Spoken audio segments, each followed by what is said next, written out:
Okay, let's go ahead and get started. Good evening once again, and thank you for logging in to join this webinar hosted by the Jack Kent Cooke Foundation.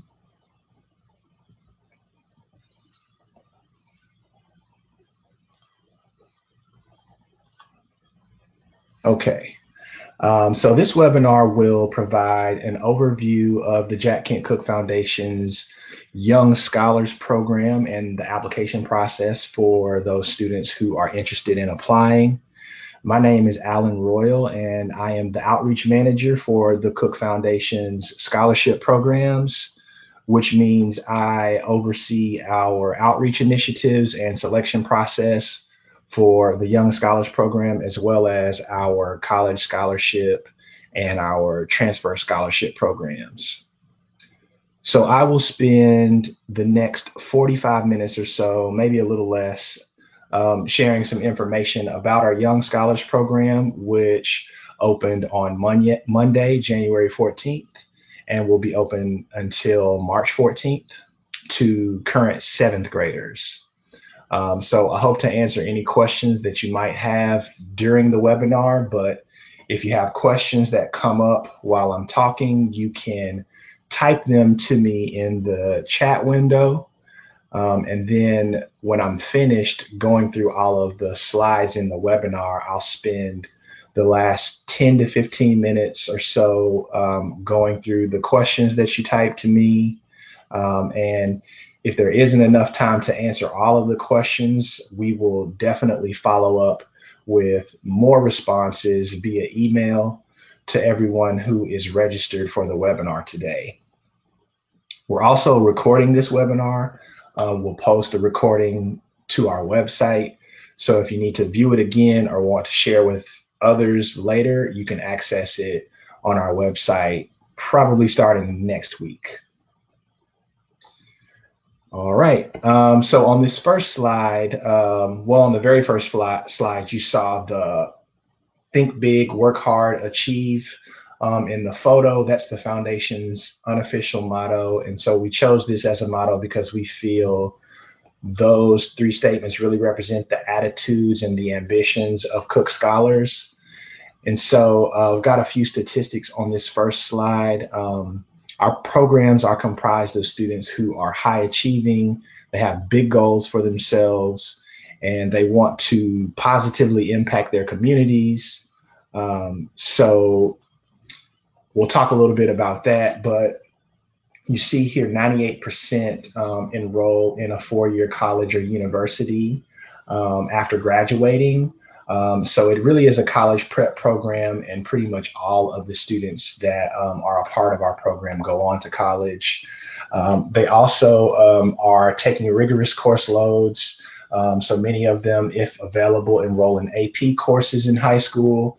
And so 79% of our young scholars have earned a 4 or a 5 on their AP tests.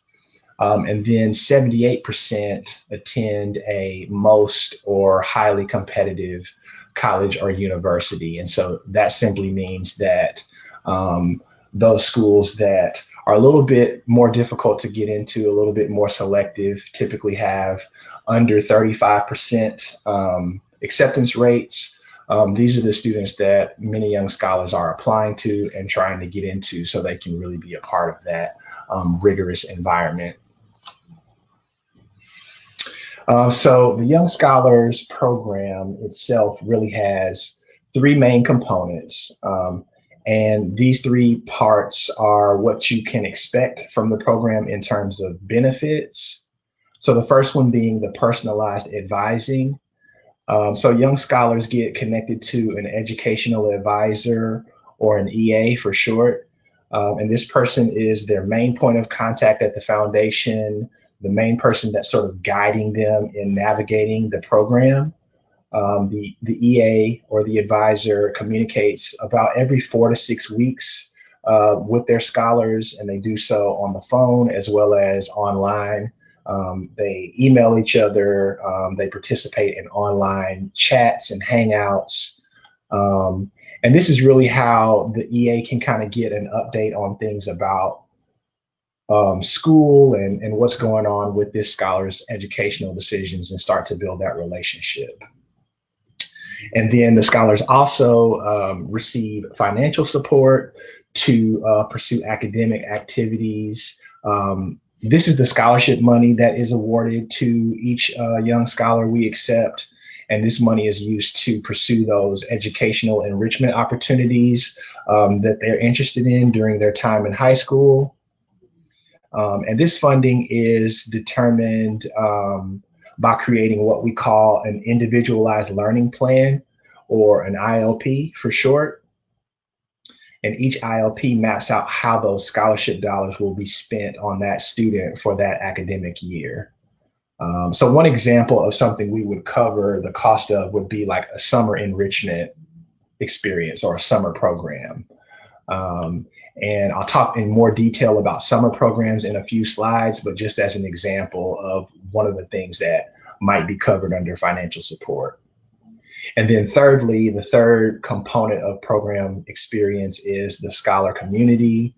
The Cooke Scholar community is a really important aspect of the program experience because the scholars do really benefit greatly from getting to know each other and expanding their networks of peers that are maybe interested in some of the same topics as them or have the same ambitions and aspirations.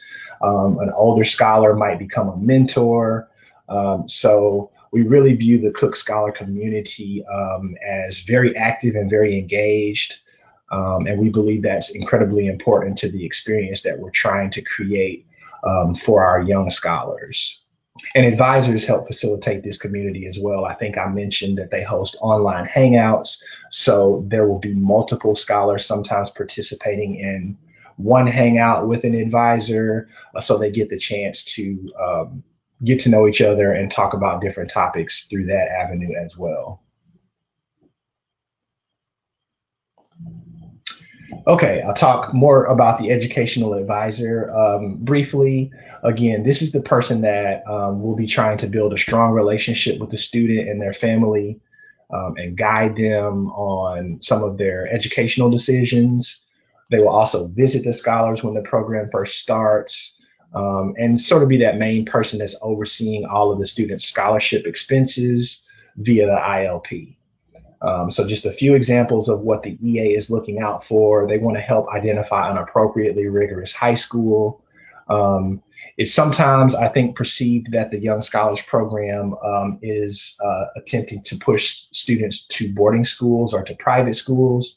That's definitely not the case. The EA is there to sort of help make that decision and decide what is going to be the best fit for that particular student. It could be a public school that's local to their community, or they might want to explore that private school option. But we certainly aren't promoting the private school option. EAs will also engage in four-year planning and goal setting, which is a big part of their program framework as well, creating the ILPs, which I've talked about, and then facilitating that year-round young scholar community programming through the online hangouts, the summer programs, and different things like that. Okay, these are a few examples of other types of educational items that the scholarship could potentially pay for. The scholar ILPs are typically very individualized and they're designed to address the specific needs of that student. So no two ILPs will look the same or necessarily spend the exact same amount of money. But these are some of the most common examples of the types of enrichment that the program has supported in years past. So summer programs, again, online courses, music lessons or art lessons or dance lessons, software and technology, things like graphing calculators or maybe a laptop in some instances, depending on student needs. Conferences and competitions. So if they're interested in, debate or science Olympiad and they want to travel to participate in a competition, that might be an example of something that ILP would fund. Internship opportunities during the summer, Again, what goes into the ILP is really a conversation that scholars have with their educational advisor because it's intended to be individualized for their experience. And then again, the community and discussing summer programs specifically. On this slide, you see a few examples of summer program opportunities that young scholars engage in. The first one being Welcome Weekend, which actually happens the summer before their 9th grade year. So that first summer that they would be accepted into the program. It's like a 4-day residential experience, and each young scholar brings a parent or guardian along with them to sort of orient themselves fully to the Young Scholars Program, meet the entire Young Scholars Program staff, and start to really plan what's going to happen in high school and how the foundation can support that. First summer is the summer program immediately following Welcome Weekend, where the new young scholars will all participate in a cohort-based residential summer experience. The parents and guardians will go home, so the kids will stay behind on their own for about 3 weeks and learn leadership and high school preparation skills on the campus of University of Pennsylvania. And then scholars also attend summer programs in 10th and 11th grade. There are 5 partner programs that they can choose from based on their academic interests, or they can work with their EA to find a better suited program based on their interests as well. And then finally, the Senior Summit program, which happens the summer before senior year. It's also a residential experience focused on the college search process and the application process. And then scholars will also do research alongside a university faculty member or graduate student, and we'll get the chance to do that, in a variety of fields, again, based on their experiences and their interests. So lots of summer programming that's going on that is required, but is a very enriching experience and fully supported by the Cooke Foundation.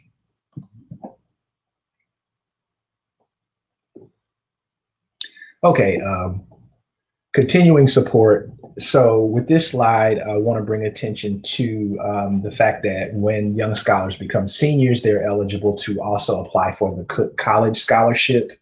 And the Cooke College Scholarship awards up to $40,000 per year for 4 years. So it's important to note that the scholarship is not an automatic award. So by becoming a young scholar, you don't automatically receive the college scholarship.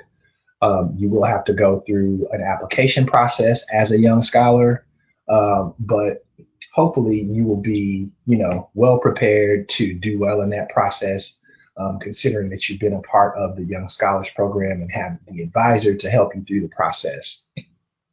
But that's definitely important to mention. I know that parents often have questions about the college scholarship as well, so I wanted to point that out, that is something that will come up once they become seniors.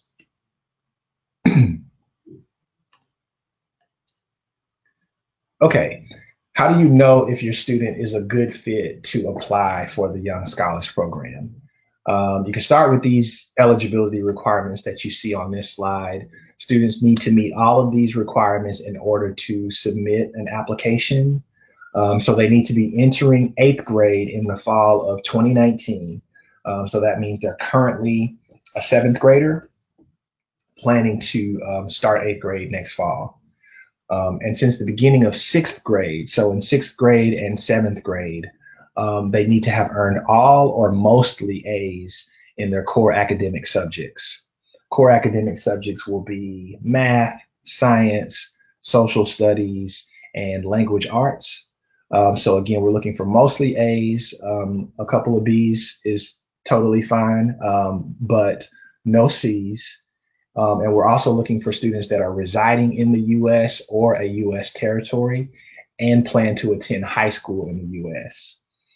We do not ask for citizenship information or any other documents related to that, but we will need you to be residing in the U.S. and planning to finish high school in the U.S.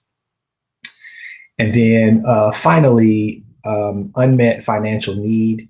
is a critical eligibility requirement as well. So families that have an adjusted gross income of up to $95,000 per year are eligible to apply.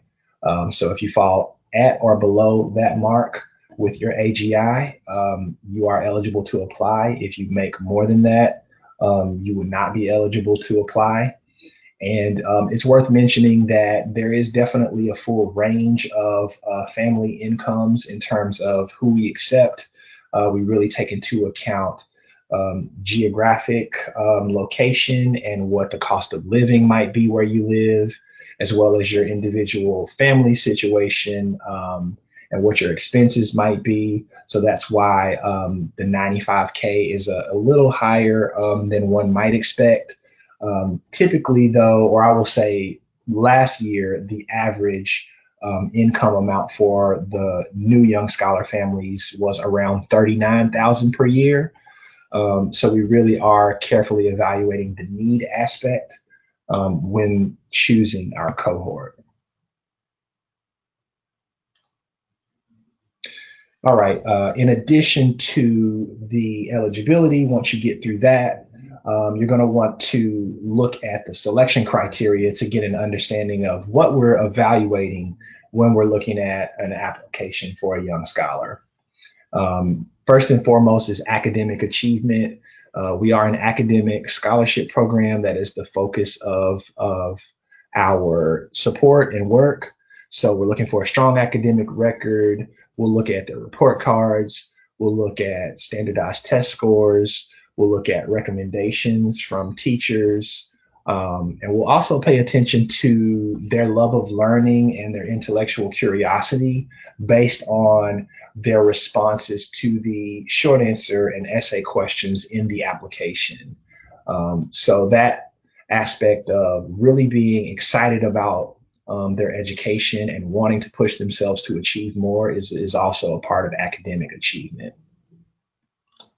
With persistence, what we mean by that is determination and perseverance in the face of challenges, and having that ability to set and remain focused on goals. Keeping in mind that we do realize that they're seventh graders, and so we're not expecting them to be as advanced as an older student or an adult with goal setting, but we hope that they would have goals and have the ideas to express what their goals are and how they might want to accomplish those. Leadership, what we mean by that is just the ability to positively influence others. That can be in and out of school. We love examples of in school, classroom organization, student organization, leadership roles, but there are also many other examples of leadership in one's community, in one's family, church, etc. So we'll be looking for students to talk a little bit about that in their application. Service to others. So what we mean by this is just a purposeful commitment to others, and doing that through volunteering or community service activities, things that the student is passionate about or interested in, and they can demonstrate that in their responses. And finally, once again, that unmet financial need. So once again, we will consider applicants with family income up to $95,000 per year in order to be eligible and evaluate the overall need for that family. Okay, some of you may have already started an application and might be looking at one currently, but if not, want to share the application components with you so you kind of get a sense of what you need to do to pull this together. So again, we'll be asking you to submit report cards and test score reports. And with those two components specifically, we will ask for uploads of copies of those reports. We will also ask for recommendations And I will review the application a little bit in more detail in a couple of slides, but just so you're aware, the recommendations are completed online. It's not a letter that you actually would write and mail, but it's a form that you would complete in the application. Um, and I'll talk again more about the recommendations, but there are 2 required recommendations in order to complete the application. Also on the application, there will be 3, actually 4 short response questions where the students will take less than 200 words to respond to a question, and then 1 essay question with 2 prompt options where they will take up to 500 words to respond to that essay question. So they do have to do a little bit of writing. We expect it to be 100% student writing, and want the expressions in that writing to be authentic to them and what they are really interested in saying. So they should be prepared to do a little bit of writing. We'll also ask parents and guardians to give us more information about the family and the household, which I'll talk about in a little bit more detail here in a few slides. And then finally, we will ask the families to self-report their income. So we will ask you to give us the last 3 years of your AGI since 2016, 17, and 18. You'll input that information into the application. All right. So if you haven't already accessed the application, you may visit our website here in order to access it, and you'll see the Apply Now button there in blue. You can click that button and it will take you to the login page. But if you go to www.jkcf.org, and then to the left, you will see our scholarships. Click on that and click Young Scholars Program, and it will bring you to this page where you can access the application. After clicking that button, it should take you to this initial login page where you can get started or resume your application if you have already begun working on one. This is just a screenshot of the eligibility quiz. So again, in order for you to move through the application and complete it, you'll need to respond to these 4 questions and tell us, just to make sure that you're eligible, tell us what's going on here, and then it will allow you to move through the rest of the application. The student will fill out a good majority of it. So you'll see they have the chance to fill out a lot of information here. And they can certainly get help from parents if they don't know the answers to all of these questions. But there will also be a parent form where the parent will actually be solely responsible for filling out that portion of the application. And so with that parent information form, parent or guardian information form, we'll ask about your relationship to the applicant. We will ask about your employment, your education, again, about your household and information about who lives there and the dynamics with that. And we'll also ask your adjusted gross income in this section. So this will be where you'll report your tax return, income for the last 3 years. And there are instructions within the form about how to complete it once you've started that section. So you don't have to know all of that up front, but just want to make sure that parents and guardians are aware that there is this section where they will have to answer a few questions.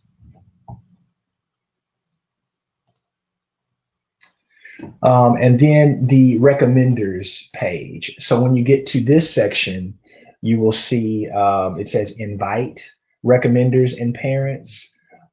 So what happens is the student will need to input the name and contact information for the 2 people that they would like to serve as recommenders, as well as for their parent or guardian.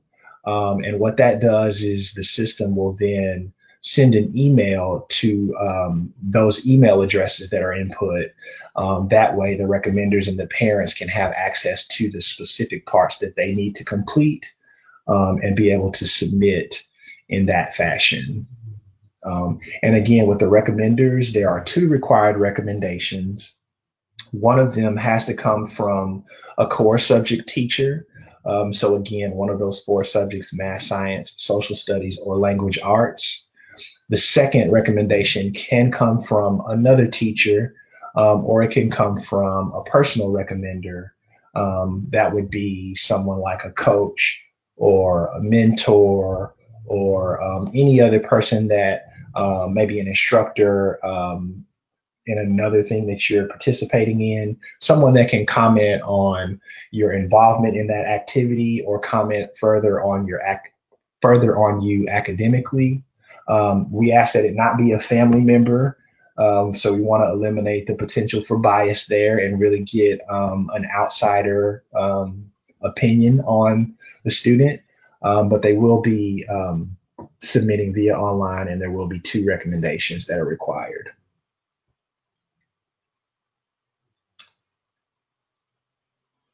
And then finally, I included a screenshot of this final section. There's obviously several more sections that you'll need to complete. The student will go through majority of those sections. But once you get to the end, the last menu item there says review, and you'll see all of these items to the left in red will indicate which sections you have not completed. So if you're trying to get a quick shot of what's going on with your application and how much you have left to complete, what's missing, you can take a look at this and remind yourself, oh, okay, I need to, reach out to one more recommender, or I need to complete my essays. So this is a good place to kind of check your progress as you move through the application.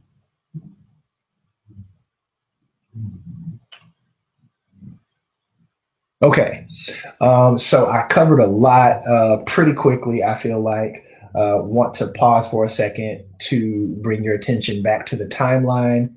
Again, the application opened this week on Monday, so we're really excited to be engaging with new applicants.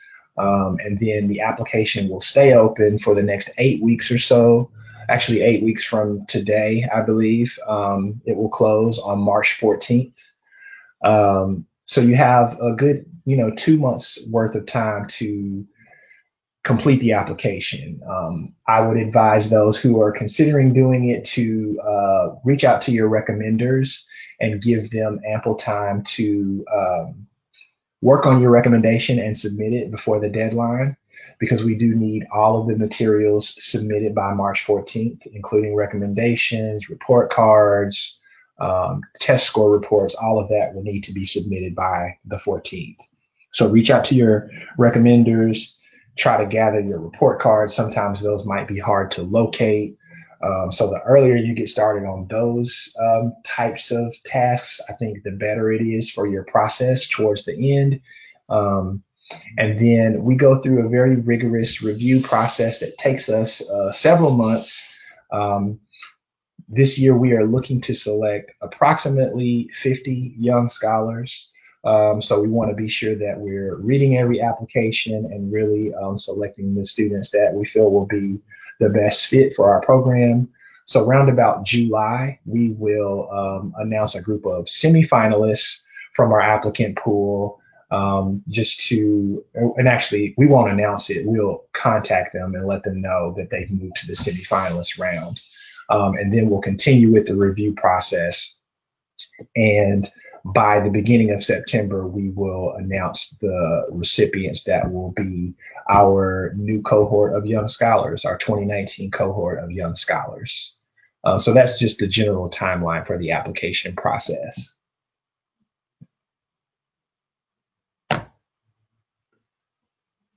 And then again, we are definitely excited to support those of you that are working on the application. So I would encourage you to visit our website if you haven't spent a little bit of time perusing that.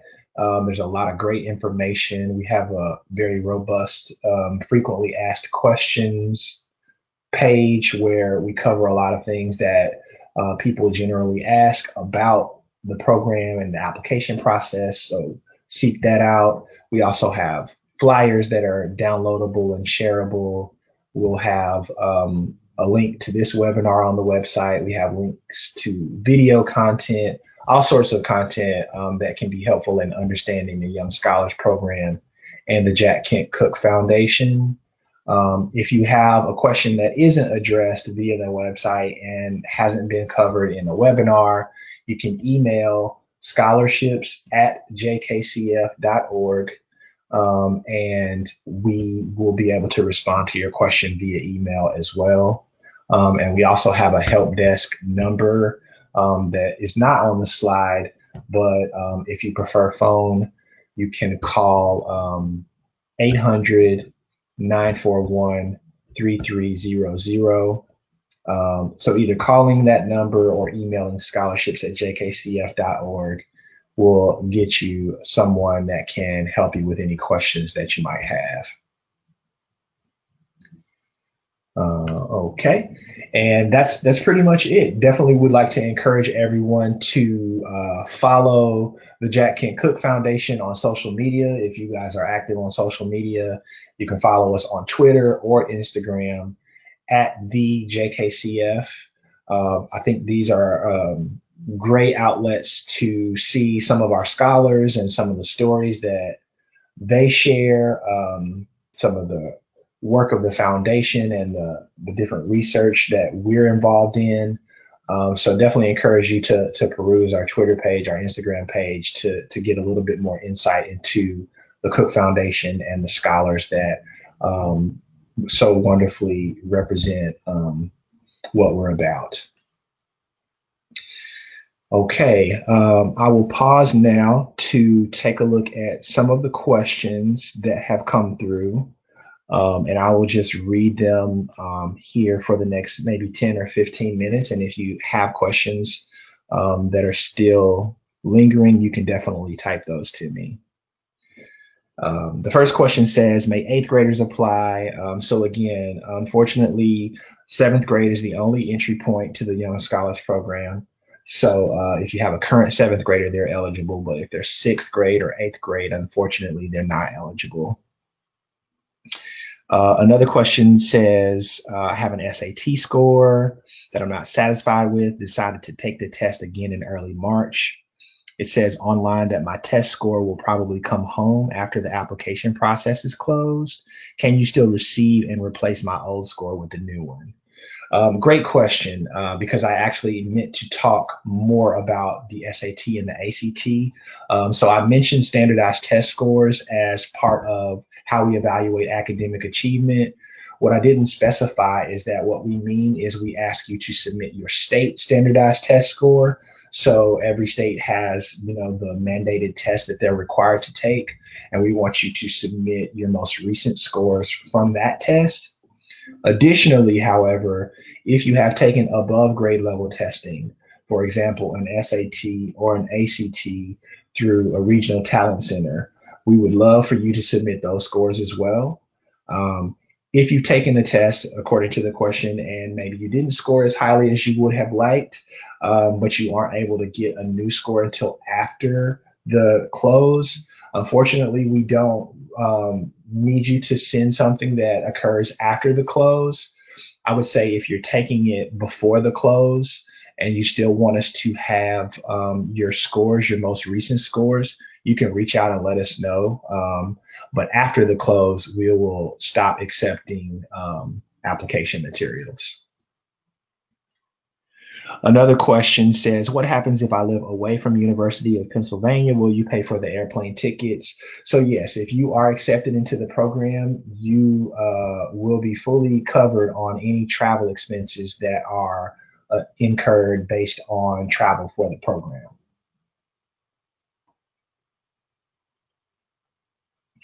Another question about the SAT, ACT, would I recommend they take it by the application deadline? And excuse me, I think my recommendation is that it is a great idea to take the SAT or the ACT. I always like to say that, it's not a requirement. And so I don't like for applicants to feel the pressure to take it if it wasn't something that was in their plan, or maybe it's not easily accessible for them for a variety of reasons. I would encourage you to, again, visit our website and see who your regional talent center contact person is, and reach out to that person and see if they could help you with more information about taking an SAT or an ACT if you're a little in the dark about that. It's definitely not a requirement, but I think it is good to take it if you can. Where do we get the applications? Again, you can access those online at the Young Scholars Program page. When will the student know whether or not they got the scholarship? Again, in September, we notify students of their status, their final status. Another person says, my daughter has begun her application. Within the recommendation section, one of her academic recommenders was duplicated, whereby eliminating the opportunity to enter the required personal recommender. Is there an opportunity to correct this so that she's not eliminated based on the error? So you should be able to edit the recommender recipients within the application. Once you've entered the information, I believe the chance to edit that pops up. If for some reason that's not happening, I would ask you to email scholarships@jkcf.org, and we'll try to work from the back end on fixing that problem. We definitely don't want you to get eliminated for an error of that kind either. So see if you can edit it and change it. And if not, please reach out to us via the email. Are they allowed to have more academic recommendations over the required one? So again, 2 required recommendations, and actually we ask that you don't submit additional ones. We really only want the 2.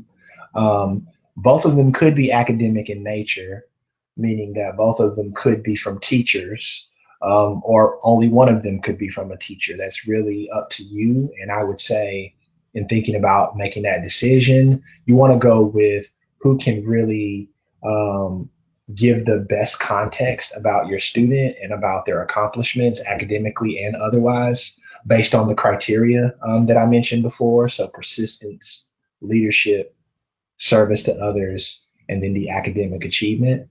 So try to choose the people that can really speak the most to those criteria. If you don't get the scholarship in high school, can you still apply for the college scholarship? Great question.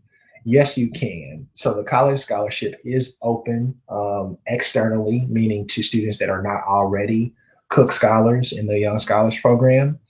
Another important thing to mention is that Young Scholars are not competing with the external group of scholars that are applying for the college scholarship, since they're on a completely different program and track through the Young Scholars Program. We do evaluate them separately. Once again, they do have to apply. They will be evaluated, just not in competition or in the same pool with those that are applying for the college scholarship and were not Young Scholars. Okay.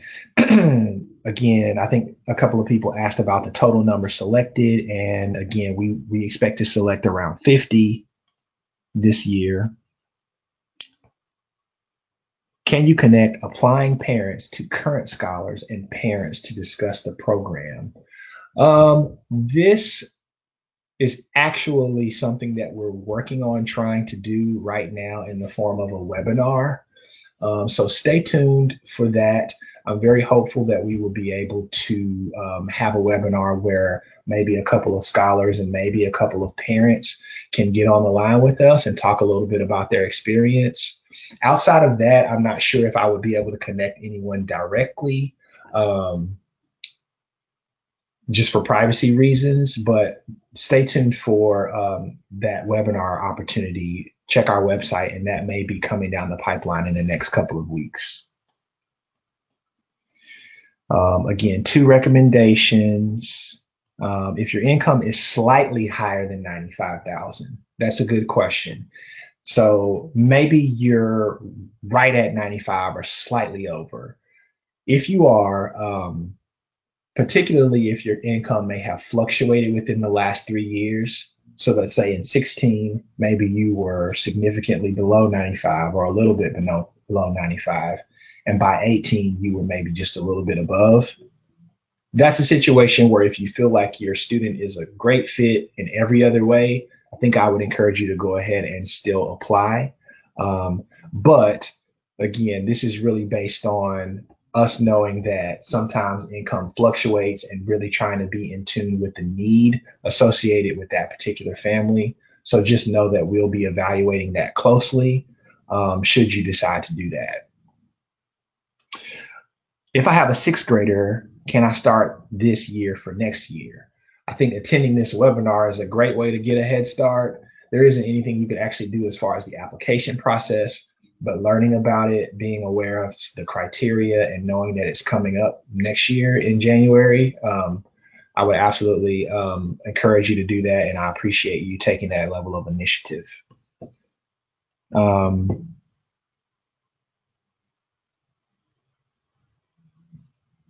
Let me see. A lot of these are some of the same questions. Homeschooling issues was one question. Homeschooling is not an issue. We have homeschool students apply each year. So do not be discouraged if you are a homeschooler and would like to apply. I think one important thing to mention for homeschoolers, if the parent is the educator, the recommendation can be tricky. So it would be okay in that instance, but I would discourage you from having the parent or guardian do the recommendation. I would maybe try to find another community person or another instructor, I should say, because it couldn't just be anyone. It has to be someone that's instructed you maybe in an academic course at some point. But we know that with homeschooler, that's not always possible. So it doesn't prohibit you from being able to apply. How many applications do you receive per year? It fluctuates. So we have received up to 2,500 in previous years. And so, it fluctuates from year to year and really sort of depends on, well, I'm not sure everything that it depends on, but we obviously are always outreaching about the program and want people to apply. So we're hopeful that we'll get a lot of applications this year. It does make the selection process a little bit more challenging, and that's something that we have to deal with. But we want people to apply if they feel like they're a good fit. So in terms of documents for proof of income, great question. We will not ask you to submit anything in the application initially as far as documentation. We will allow you to self-report. We will be wanting you to self-report, again, what is on your tax return for your income. And then what happens is, as we move through the review process, we will follow up with those who move on deeper into the process to verify those finances. So in the initial phase, you won't have to submit documentation, but I would encourage you to obviously be truthful about that. In the event that you do move through the process, we will ask you to submit some documentation to verify. Is there a webinar on information about the college scholarship? Yes, there is. I will need to double check if it is still posted on the website. I believe that it is. You could also check. If it's not, we can definitely send you a link to it. And we'll also be hosting another one closer to the start or the launch of the college scholarship application, which will happen in September. Okay. Do a quick time check. So still got about 10 minutes. So I'll keep going through a few more questions.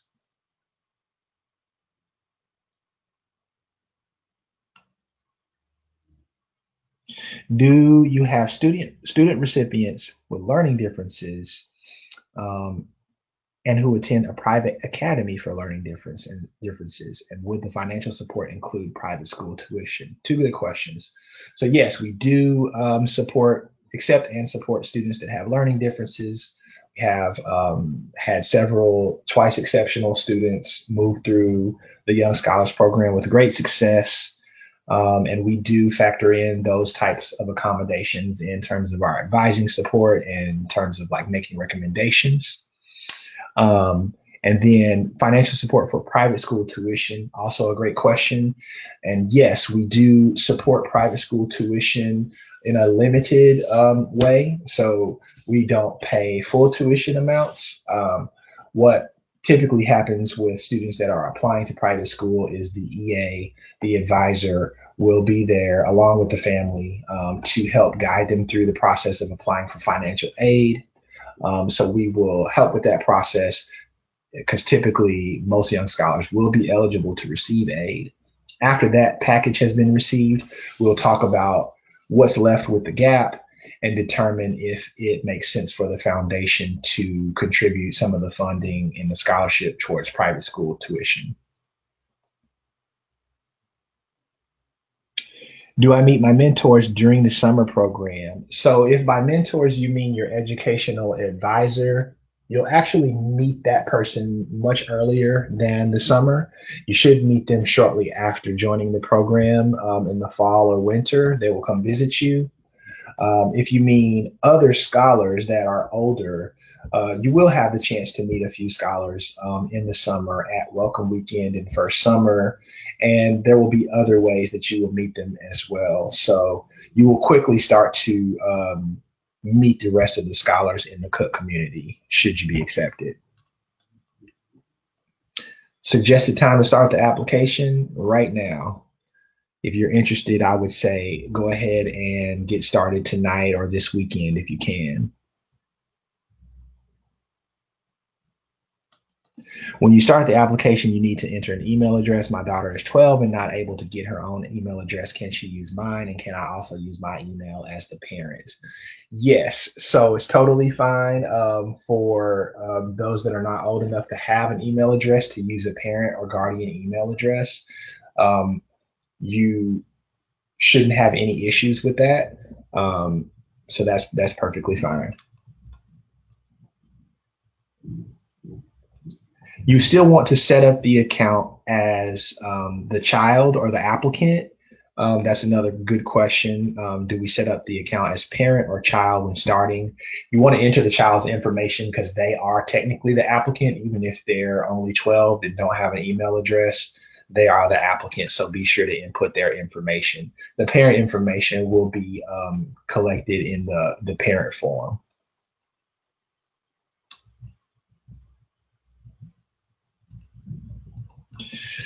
Great question here. So, one question is if my daughter is advancing to the ninth grade next year after this year, she's a current seventh grader, would she not be eligible then, or do you recommend not advancing grade levels? So, I would not recommend not advancing grade levels if you already determined that is the path you want to take and that's the path that is best suited for your child. It also doesn't make you completely ineligible. We have had students that have skipped grades before. It will probably be a conversation that we would have after we enter the review process, but you would be able to complete your application and submit it because she's currently in seventh grade. I think it would be good to indicate in the application where plausible to that you plan to skip eighth grade and maybe give a little bit of context for why. There should be some space in the application to do so on the parent form because there are some questions that the parents will respond to about their student. So that would be important for us to know, but you can definitely complete and submit that application.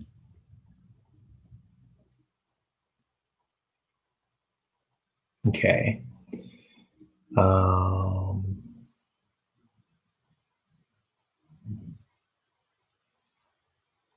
Looks like many of these next questions are some of the ones we've already covered. Um, One question says, where exactly will the scholar be staying if they are from another state? I think that means in summer programming. So again, if a scholar is accepted and they come to a summer program, everything will be paid for. They will be bunking with other students their age. With welcome weekend in particular, they'll probably be close proximity to their parent, but then the parent will go home for the summer program experience, and the students will be with just the students as well as resident assistants, the facilitators of the program. There'll be plenty of adults around to look after them.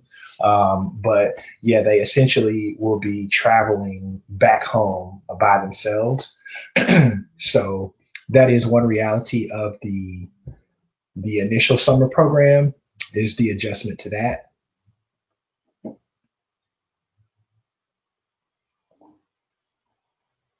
Okay.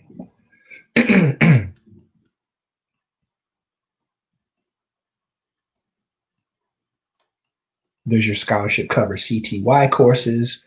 That would be a definite example of something that could be included in an ILP. Is eligibility affected if income increases in future years? It is not affected in terms of being removed from the program. We have had families that, have their income increase maybe significantly during their time in the program. So we don't say, hey, you can't be a young scholar anymore.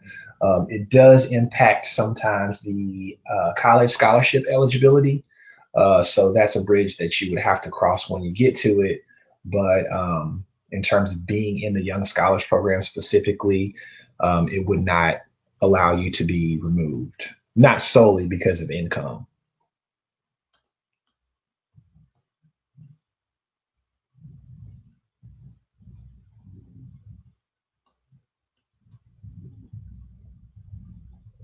Does the student who gains the scholarship need to maintain an academic score the full duration of the scholarship? Great question. So there is no particular GPA or requirement in order to maintain eligibility for the Young Scholars Program. That being said, the EA is again monitoring their progress and how well they're doing in their classes throughout their time in high school, and is a big part of their role to sort of make sure that they're continuing to do well as much as one could do that. So it may be that there need to be conversations or discussions around what to do if a student is slipping academically. And there are rare instances where a student could be dismissed, but this is typically not for students that are putting forth, great effort in class and really doing all that they can to be successful. Every now and then there will be a student who maybe disengages and just really doesn't seem to have the interest or the sort of work ethic to pursue continued rigor and really do their best. And so, in that case, there might be a conversation about eligibility for the program, but that's pretty rare.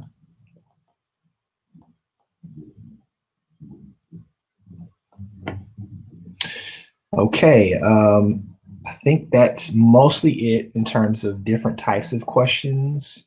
Um, Again, I will probably peruse these one more time, and if I see I missed any big ones, we can send a follow-up email with a response to those questions. We'll also have the webinar posted to the website next week, so you can follow back up, listen to all of this that I said again, if it doesn't bore you too much, to get that information again, share it with other people who may find it useful. And then once again, you can always reach out to scholarships@jkcf.org or call the help desk line to get further answers to your questions. So thank you all once again for joining us this evening, and really hope that many of you are planning to apply, and wish all of you and your students the best of luck in the process and with all of your future endeavors educationally. Thanks and have a great evening.